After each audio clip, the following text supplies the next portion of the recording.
I'll tell you exactly when everything snapped for me, when the quiet little HOA that was supposed to protect our community values turned into a courtroom, a battlefield, and a trap all at once. It was the moment the HOA president, Marilyn Cordwin, stood on that walking path, pointed at my pregnant wife, and said loud enough for the whole damn neighborhood to hear, "Get that pregnant off the bench." She had no idea a judge was listening, and she definitely had no idea I was logging every single word. My name is Thorne Grail, and I'm an internal affairs investigator for Homeland Security. Yeah, that. Internal affairs. My entire career is built on catching people in suits abusing tiny bits of authority they were never meant to have. People like Marilyn, bullies with clipboards. But the reason I moved back to Meadow Run wasn't for a fight. It was for my wife, Elira. 34 weeks pregnant, one miscarriage behind us, one desperate hope ahead of us. Her OB told us stress was the enemy walk, more breathe, more find calm. And Meadow Run looked perfect on paper. Quiet, paved, manicured. The kind of place where neighbors wave with 2 fingers from golf carts. And there was a little memorial bench along the trail built in honor of my sister. That bench was personal, familiar, safe. Or at least it used to be. The night Marilyn confronted us, we had just finished our slow lap. Elira lowered herself onto the bench, both hands on the curve of her belly, breathing steady. And that's when Marilyn came marching down the path like she owned federal land. Clipboard tucked under one arm like a ceremonial scepter, a violation slip dangling off the edge. The junior inspector trailing behind her looked like he'd rather crawl into a storm drain than be there. "This is an HOA-regulated installation," she said, her voice sharp and bright, like she was announcing a game show penalty. "It's not a rest stop for medical displays." Medical displays. That's what she called my wife. I didn't stand, didn't shout. I just said, "The bench was approved in 2019 by a community vote. You tried to revoke it last quarter. You failed. And your new clause, the one you keep waving around, it's not law." Her smile twitched just slightly. The smile she uses to hide the fact that she's losing control.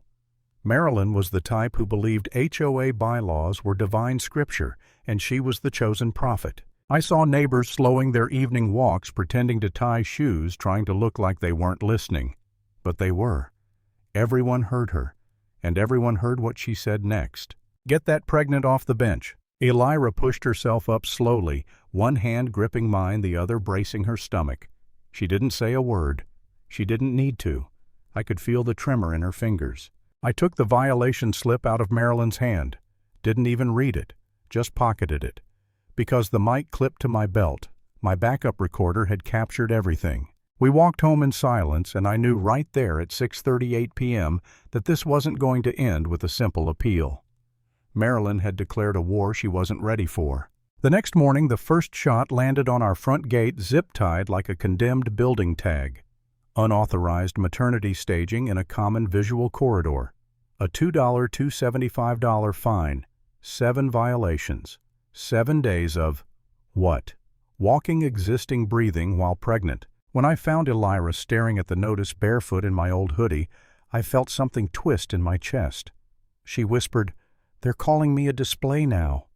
And I wished I could rip the entire HOA charter out of the ground with my bare hands. I scanned the notice at my workstation, ran metadata checks, and there it was.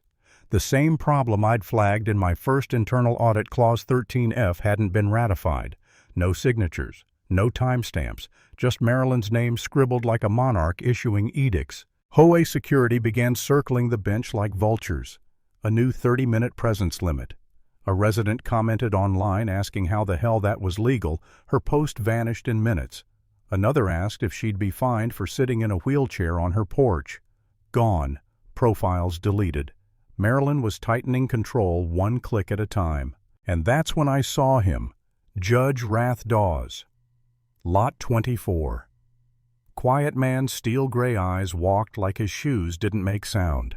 Judges like him didn't need to speak. They simply watched. And I'd seen him watching. But even quiet allies can't stop the storm when it gains momentum. 2 days after the bench incident, another violation arrived: repetitive visual obstruction. This one came with surveillance photos. Photos of my wife simply existing. One with her hand on her back stretching, another with her tying her shoe. I found her sitting on the floor sorting baby clothes, too fast, too tense. She whispered, "They're following me." And that was the moment I cracked. The moment I questioned myself. Maybe I should have kept my head down. Maybe we should have moved to some nowhere cabin instead of a gated neighborhood with laminated rule books. Maybe I was the one poking the hornet's nest. What kind of husband lets his pregnant wife be hunted by a damn homeowners association? I sat on the floor next to her and felt the weight of every failure hanging off my shoulders. I wanted to quit, to get her out of that place, to run. But then she looked up at me, eyes tired, voice soft, and said, "I just want to feel safe, Thorne." That's all it took. One sentence. And something inside me locked into place. I wasn't going anywhere. I filed complaints with HUD, the State Attorney General's Civil Enforcement Unit, the Inspector General's HOA Oversight Committee. I sent them audio timestamps, forms, falsified minutes. I didn't write essays. I wrote case files. And then out of nowhere, a crack in the board appeared. Eben Kale. The treasurer stopped me during a landscaping review. He walked up, cane, trembling voice low. "Pregnancy isn't an eyesore," he said. I asked him why he signed the clause. He didn't answer. Not directly. But later that evening I found a sealed envelope on my doorstep. Inside, the original draft of Clause 13F, unsigned, unratified, stamped "Do Not Post," and a handwritten note, never ratified, never should have been. It was the first domino. And once that one fell, the rest started to tip. Eben met me again, this time off-property, shaking as he handed me a folder full of forged timestamps, altered vote counts, and internal version histories. "She edits minutes after we vote," he said. "She logs meetings we never had." He wasn't a villain.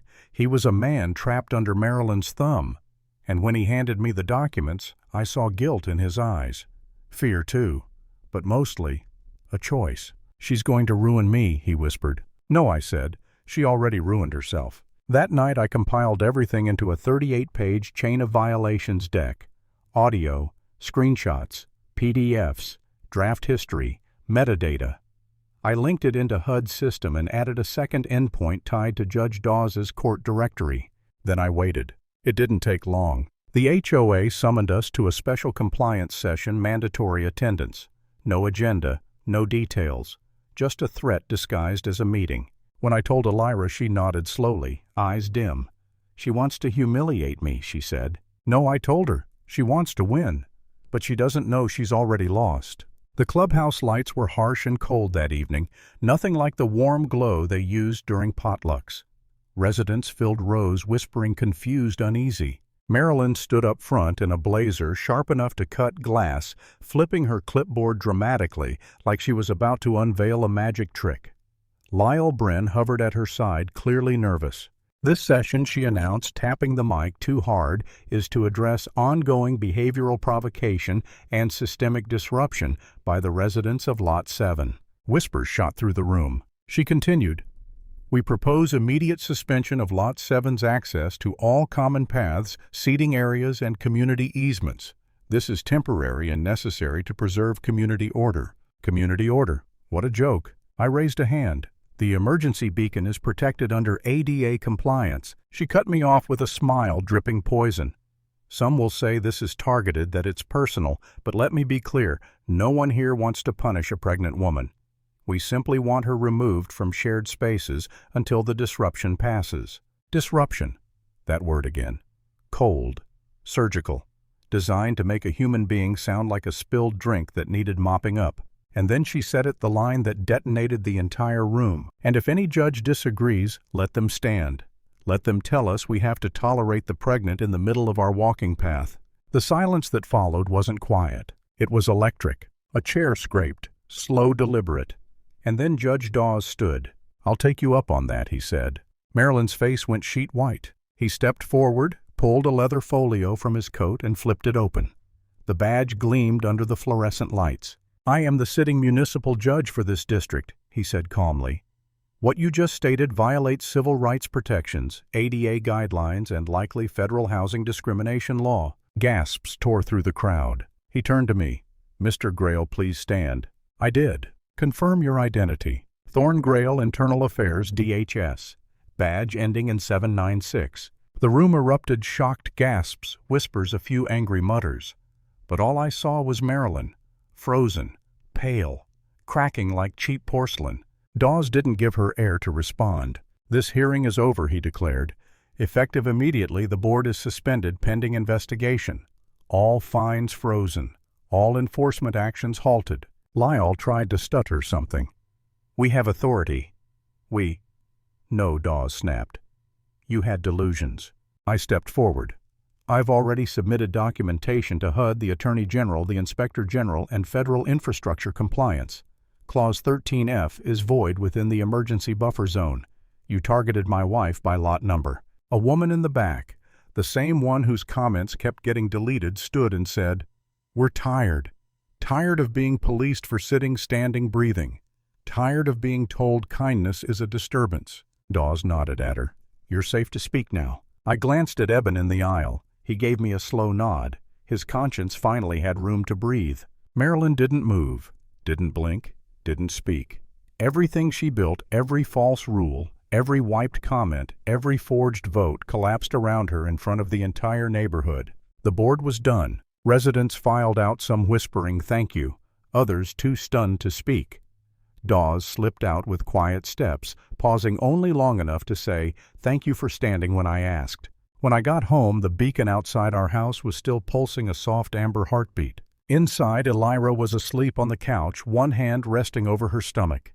Finally resting without fear. I didn't wake her.